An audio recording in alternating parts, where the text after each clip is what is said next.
Good morning. As usual আমাদের morning, এখন বাজে 1:30, তাও বলবো আজকে তাড়াতাড়ি হয়েছে, তাই না? যাই হোক, তো আগের দিন তোমরা দেখলে আমি আর ত্রিনা গেলাম, কিন্তু কিছু খাবার আমাদের কপালে জোটেনি, আমরা ফিরে এসেছিলাম। সেজন্য আজকে আবার যাচ্ছি। আর আজকে আমার মনে হয় আমরা বহুদিন পরে আবার লাঞ্চে যাচ্ছি না রে। মানে আগে যেমন এভরি ফ্রাইডে যেতাম, সেটা তো অনেকদিনই বন্ধ বন্ধ মানে অনেকগুলো কারণ, শরীরটা তো একটা কারণ আছে, প্লাস আমি অনেক সময় আমি কলকাতায় ছিলাম, বেশ বার দুয়েক কলকাতা চলে গেলাম, অনেক কিছু মিলিয়ে প্লাস ব্যস্ত এসব করতে গিয়ে বেশ অনেকদিন বন্ধ ছিল। আজকে অনেকদিন পর আমরা যাচ্ছি। আই হোপ আজকে অন্তত কিছু একটা খেয়েই ফিরবো, আমরা যাই পাবো তাই খাবো। এনিওয়ে চলো। আচ্ছা, তোমরা কি দেখে বুঝতে পারছো যে আমি রোগা হয়েছি? আমার একটু জানিও তো। মানে খুব খারাপ লাগলে সেটাও জানিও যে না, আর রোগা হওয়ার দরকার নেই বা আর একটু মোটা হতে হবে, সেই হিসেবে আমি আবার প্ল্যান করব। তো সেটা আমাকে তোমরা ডেফিনেটলি জানিও। ওকে, চলো কোথায় যাই দেখাবো। ত্রিনা তো রেডি দাঁড়িয়ে আছে। ত্রিনারও শরীরটা খুব একটা জুতের নেই না রে। অ্যাকচুয়ালি আজকাল না সবারই আমি দেখছি শরীরটা একটু খারাপ। কারণ কারণটা অ্যাকচুয়ালি আমরাই, দোষটা আমাদেরই। এই যে আমরা পৃথিবী থেকে সবকিছু নিয়ে নিচ্ছি, তো পৃথিবীও এখন বলছে যা, আর কিছু ভালো দেব না তোদের, যা জলও দেব না, ভালো হাওয়াও দেব না, তোরা যা পারিস কর। মানে এত কিছুর পরেও আমরা বুঝছি, কিন্তু জানি না কেন এটা আমাদের স্বার্থপরতা বা বোকামি, আমি জানি না, যে আমরা এত কিছু ছিনিয়ে ছিনিয়ে নিচ্ছি, বাট আমাদের এখানেই থাকতে হবে। আমাদের বলতে আমি বলছি কিছু বছর পরে হয়তো আমি থাকবো না, বাট আমার পরের জেনারেশন থাকবে, তারপরের জেনারেশন আছে। আমরা কিন্তু সেগুলো ভাবছি না, আমরা এখন আজকের কথা ভেবে সবকিছু কেড়ে কুড়ে নিয়ে নিচ্ছি। জানি না ভবিষ্যৎ কি হবে, খুবই খারাপ দিন আসছে, এতে কোনো ডাউট নেই। আর এর জন্য দায়ী আমরাই। এনিওয়ে আর বেশি বলবো না বাবা, তখন আবার বলবে বাবা দেখো জ্ঞান দিচ্ছে। জ্ঞান দিচ্ছি না, খেতে যাচ্ছি। আচ্ছা দেখো, বেরিয়ে পড়েছি, তোমাদের রাস্তা একটুখানি দেখাচ্ছি। আগে ত্রিনাকে জেনে নি, এখানে না সিগনালে দাঁড়িয়েছি, পট করে জেনে নি কোথায় যাওয়ার প্ল্যান। আমরা বিকেসি যাচ্ছি একটু স্মোক হাউস ডেলি বলে একটা জায়গায়। মানে একটু গ্রিল বেকড এই ধরনের খাবার, তেল মশলাটা না একেবারে না, ইন্ডিয়ান ফিন্ডিয়ান খাওয়া যাবে না, খাওয়াই যাবে না, তো সেই রকম খাবার খেতে যাচ্ছি। ওকে চলো। কি অবস্থা দেখো, ইন্ডিয়ান লোকেদের ইন্ডিয়ান খাবার জমছে না, আমরা অন্য খাবার খাচ্ছি। চলো সিগন্যাল করে যাচ্ছি। ও বাই।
আমরা যেটা খাচ্ছি সেটাকে বলা হয় হাউস স্পাইসড স্মোক চিকেন। তো এটা একটা গ্রিল চিকেন, তার সাথে বিনস আর আলু সিদ্ধ, আর তার সাথে আমরা নিয়েছি একটু সিজনাল ভেজিটেবলস, যেটাতে ব্রকলি, বিনস, জুকিনি আছে। আর গার্লিক ব্রেড নিয়েছি চিজ ছাড়া, মানে আমাদের একদম হেলদি হেলদি খাবার।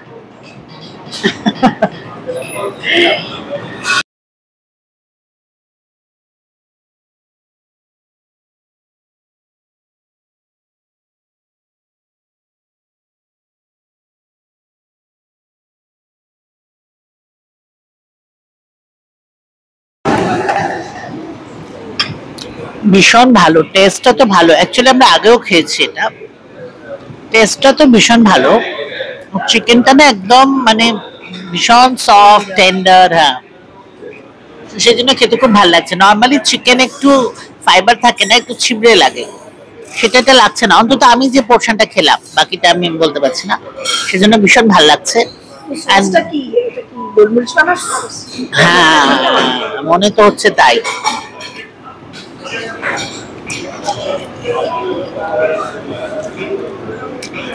বারবিকিউ আছে মনে হচ্ছে, বারবিকিউ সস, বাট খুব ভালো লাগছে। আর ভেজ মানে সবজি তো বেট ওগুলো, আর ব্রেডটাও খারাপ না। তো এনিওয়ে আশা করছি খেয়ে কিছু হবে না। না, অ্যাকচুয়ালি টাইমে টাইমে খেলে কোনো প্রবলেম হয় না। সো চলো এবার খেয়ে নিই। আচ্ছা, এখন বিনা বলুক এক্সপার্ট কমেন্ট।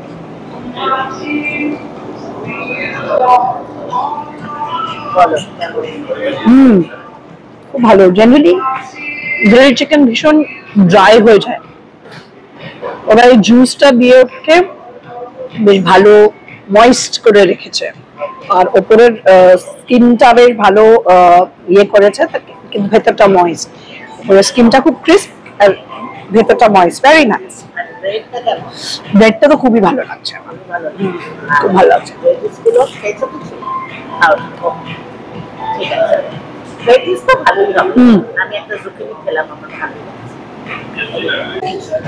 দেখো এতই ভালো লেগেছে, দেখছো প্লেট দেখেই বুঝতে পারছো।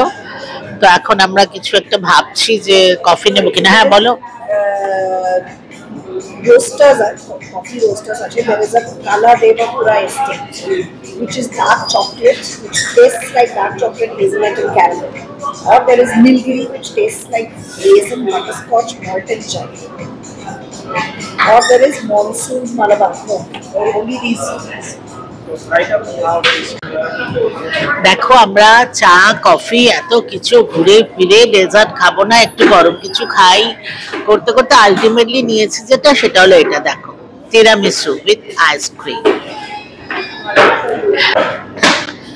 চলো খেয়ে বলি কেমন। অ্যাকচুয়ালি তিরামিসুটা তো আমাদের এমনিতেই ফেভারিট, তবু একটু খেয়ে বলছি কেমন।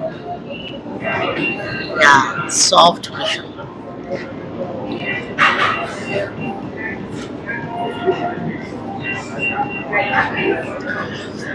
এর থেকে ভালো তিরামিসু আমরা খেয়েছি ডেফিনেটলি অনেক, বাট নট ব্যাড।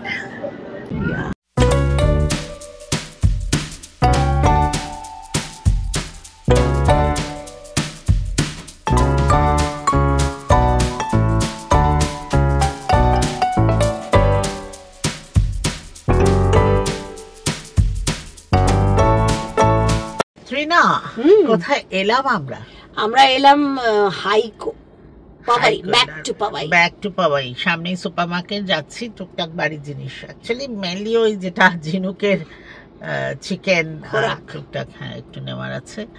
তো চলো, তুমি কি বসবে, আমি ঘুরে আসবো নাকি যাবে? না না, আসবো। আচ্ছা ওকে, চলো এটা দেখি দিই। Haiko super market.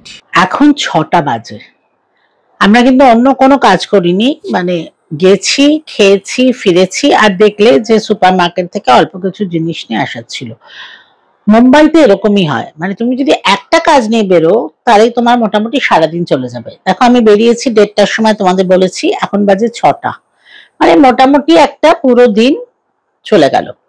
তো যাই হোক, যেহেতু মানে অনেকক্ষণ লেগে গেল, এখানে না যাতায়াতেই প্রচুর সময় চলে যায়, ওই জন্য ত্রিনাকে আর আটকালাম না, ও বাড়ি চলে গেল। আমি বললাম ঠিক আছে, আমি ওপরে এসে তোমাদের সাথে একটু কথা বলে নিই। এনিওয়ে আজকের দিনটা বেশ ভালো কাটলো, অনেকদিন পরে গেলাম, বেশ ভালোই এনজয় করলাম। আর তোমাদের দেখালামও যে খুব হেলদি জিনিসই আমরা খেয়েছি। নর্মালি অ্যাকচুয়ালি আমরা এরকমই খাই। এনিওয়ে, তোমরা সবাই খুব ভালো থেকো, খুব তাড়াতাড়ি আবার দেখা হবে। আজকে এই পর্যন্ত, একটু রেস্ট নিই, কারণ বেশ মানে এখন মনে হয় যে একটু টায়ার্ড লাগছে। আর বম্বেতে না বেশ গরম পড়ে গেছে এখন, তো গাড়িতে এসি থাকলেও বেশ ভালো গরম লাগে। তো এনিওয়ে, চলো খুব তাড়াতাড়ি দেখা হবে। সবাই খুব ভালো থেকো, বাই।